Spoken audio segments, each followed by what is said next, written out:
Hello, welcome to episode 64 of the Epic Film Challenge 2, 1,001 movies you must see before you die. Another John Ford film. If you remember, a little bit back I watched The Quiet Man for the first time, my first John Ford film, my first John Wayne film. Now I see them together for the very first time, 1939's Stagecoach. What a film. I loved it. Just get that right out of the way. Classic Western film. At the time that it was made, Westerns were kind of going out of style a little bit, or they weren't being made as much because with the sound era in the 30s, it was harder to do these Westerns on location and record the sound, things like that. And it had been a long time since John Ford had ever done a Western. He did them earlier on in his career in the silent era. But Stagecoach was a return to that, the roots of that, you know, him doing a Western again and working with John Wayne. Now, I thought that this was like John Wayne's breakout film. And it may very well have been, but this was like his 80th movie. John Wayne he was in a lot of movies. He was acting a lot. There was no shortage of acting paychecks in the Wayne household, I'm imagining. But it was kind of like this thing where apparently, you know, John Ford was like, you know, I want to work with John Wayne, but I want to wait till he's ready for it, you know. And that kind of ties into his introduction in the film, because his introduction into the film, about 20 minutes into Stagecoach, is very much like a ta-da, like this is awesome, just a zoom in shot of him swinging this gun around, and it kind of goes out of focus, and then boom, you zoom in right on his face, and it's like a kind of, you know, here it is, you know, like almost like Beetlejuice, it's showtime. And I was like, wow, this is great. And then I read up that, you know, it was their first kind of collaboration. They went on to do other films together, obviously, and had a good collaboration, like many director actors have had over the years. But the film Stagecoach, set in the Old West, you know, very typical setup.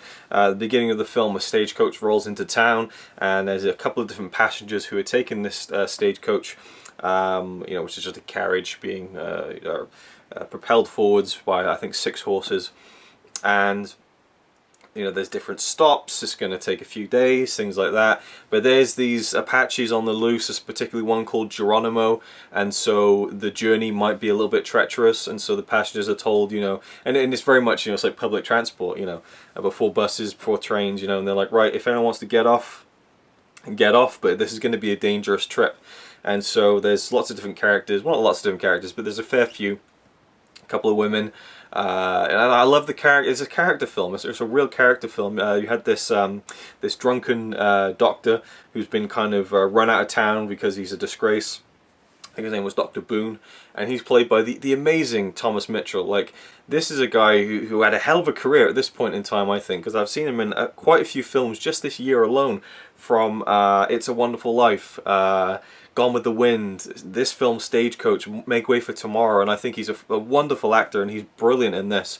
And he plays this raging alcoholic, and apparently he had only just given up alcohol 2 years previously, so I'm sure he could dip into that personal experience and really bring that character across. But he was really funny. There's a guy who sells whiskey who's there, and he's a very timid, fun character at times. The guy who drives the stagecoach, Buck, he's hilarious. I love his way of talking, and you know, I can't even imitate it. It's just so fun to listen to. I think you have the guy who kind of runs the kind of stagecoach business, maybe. He comes along because he knows that there's this dangerous kind of Apaches out there, so he wants to make sure that everything goes down well, and that you know, no funny business takes place during one of the journeys of his own stagecoach. I guess he owns the coach itself, or the company, I don't know. And then we have a couple of women, like I said. One woman is being kind of driven out of town, much like the doctor, kind of a disgrace, and you can kind of just piece together in your own mind why that is. It's very clear to me.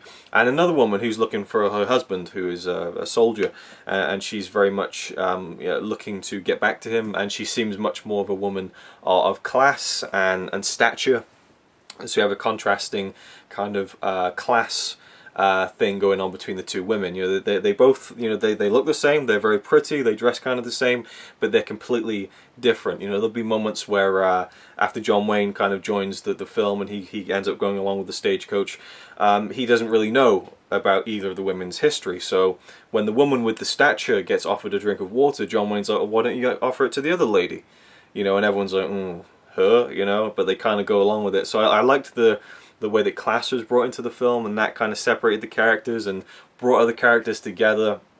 There was another guy who was like a gambler who kind of offers his services to protect the woman who is of higher stature and stuff. So there's lots. I think all the characters were really well rounded, you know, and they had their own part to play. Some of them weren't as developed as others, but I just really loved all the characters, and that's really what you need in a film like this, where you're just spending this journey with them. It's a road movie, but in the Old West. The print, I mean, I watched the Criterion Blu-ray. The print is not in the best condition. It's very ropey at times. Some of the shots don't look anywhere near as good as the rest of the film as well. So it's definitely wasn't blowing me away visually, but there are some shots of the Monument Valley that just, I mean, I think that's one of the most stunning locations in the world. And to see it on a film like this, you know, even though it is, you know, the square frame and it's black and white and it's the print is damaged and stuff, there's such an appeal to it. And the way that Ford, you know, places the camera, though I do feel like you probably put a camera anywhere in that Monument Valley and you get a spectacular shot, but he seems to really just frame it perfectly and get the cameraman to just capture this wonder of this beautiful natural landscape. And I think that you see it quite a few times throughout the film, to the point where I think geographically it doesn't quite add up, but you know, it's just kind of let's get them to ride through another part of Monument Valley and see all that. I think it's Monument Valley anyway, but you know what I'm talking about, those kind of massive, huge just rocks just standing out in the middle of this just flat plains. They're just incredible. And very much, you know, kind of almost John Ford's signature was kind of those big, expansive landscape shots. Maybe not as much in The Quiet Man, but definitely, you know, Ford really does have those shots in his films, as far as I've seen anyway, because I've only seen a few. I mean, I just watched one from like 1917, which will be included in my Silent Movie Marathon 3. And even then you get flashes of the John Ford, you know, capturing just that great landscape shot, you know. So there's a lot of that going on in the film. But I love the characters, I love the story, I love the conflict, and the ending was phenomenal. Now, I'm going to be that guy, I'm definitely going to be that guy. It was uncomfortable to watch because of the horses. There's a huge culmination at the end of the film, where the stagecoach is riding across this flat plain, just like, it looks like salt flats, and there's just hundreds, it feels like, you know, maybe like 50, 60, almost 70, you know, Indians and Apaches, I should say, just racing across, and it's just this huge thing that people firing, there's bullets going off everywhere, there's arrows flying through the stagecoach, people are getting taken off the horses. And they did this thing, this practice, which was very controversial once it became known what it was actually doing to the horses, was that they would put a pole in the ground, I suppose, and have a thin metal kind of wire, attach it to the horse's foot, and then just set the horse off running at full pace, and eventually the wire would stop, and it would cause the horse to fall straight on its face, and the person who's on the horse will fall off, and they time it with the gunshot.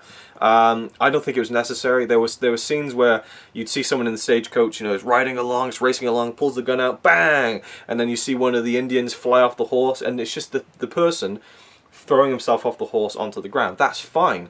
There's nothing wrong with that. But when you have the horse fall as well, and the horse is going head first, its neck is going over, it is just like, it's hard to watch. And, you know, a lot of them died. You know, the horses would break their neck, or they would break their legs, and so they'd have to be shot. So I didn't really like that. It was just like, oh man, you didn't really need to show that. Just seeing a stuntman fall off a horse is impressive enough. And I don't feel like it needed that extra added element of danger that ultimately lost the lives of many horses. And again, I'm going to be that guy. You can look down at me all you want, or you can say, you know, oh, it's 100 years ago. Well, not 100 years, but you know, it's 60, 70, 80 years ago. Why are you being so uptight about it? I'm not being uptight about it, but you know, I can't not take that into account, and I can't not feel uncomfortable when I watch it. And I feel like, you know, Connie is missing out, because I don't think she should ever watch this film, because once she sees those moments, she's going to absolutely turn completely around in it. If she loves the film up until that point, she is going to leave feeling angry with the filmmakers, you know. And I suppose I could just show her the film and say, you know, don't watch this bit, but it's the best part of the film, this climactic chase and everything.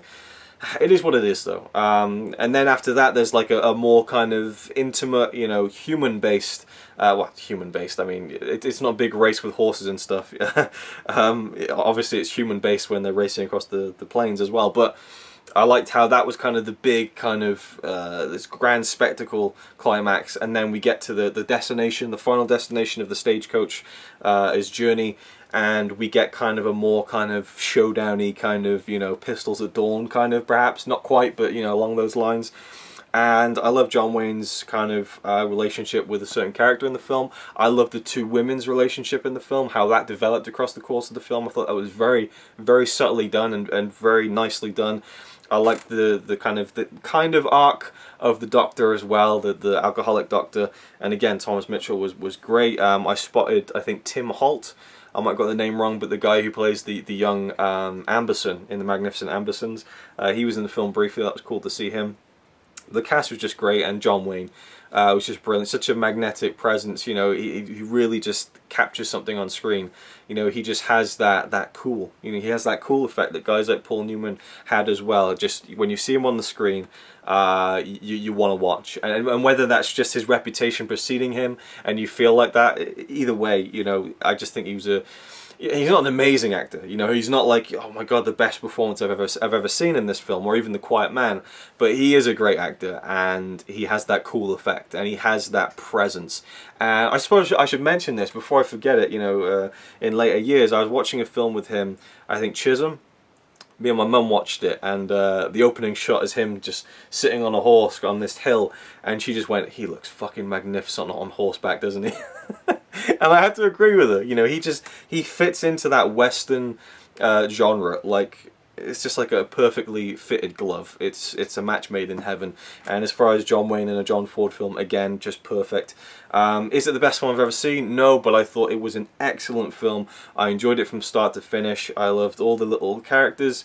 You know, and all the parts that played, you know, even like when they stop at one point and there's this, I guess this Mexican guy, and he'd always end a sentence with, "I think," you know, like, "He stole your horse, I think," you know, just little things like that, just little characters and little moments, and it's just, it breezes along. It's sort of like an hour and a half, and yeah, it's a fantastic film. Is it a film you must see before you die? Absolutely. You know, just because it is a great film, it is that good. It has that reputation. I've heard of it as being one of those classic kind of towering pillars of Western cinema, you know, and so, well, when I say Western cinema, I mean, you know, the cinema of Western movies, not, you know, over in the West, literally. You know what I mean. So that is it for this video. Let me know what you thought of Stagecoach if you've seen it. If you'd recommend any other John Ford films. I know there's plenty more to go in the book. And John Wayne as well, if there's any great John Wayne films you would recommend. Because I definitely need to get more into it. Every time I watch a Western, I feel like I should watch more Westerns, you know. Definitely not my favourite kind of film, but there's something about it. There's something about those kind of Western streets and the saloons and the horses and stuff. Another thing with the horses, like, you see them like throwing rocks at the heads of the horses to make them go off. I didn't like that either, you know. Little things with the horses, and again, there's a part where one of the characters is saying, you know, "Oh yeah, me and him go way back. We used to punch cattle when we were kids."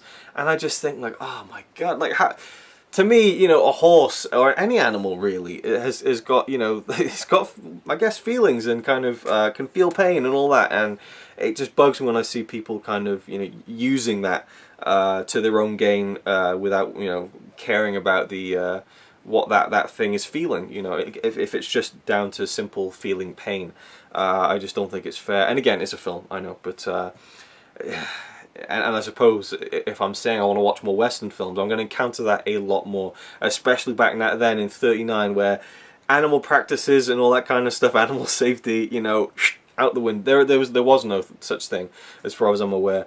You know, you would not get away with doing a film like that at this point, you know.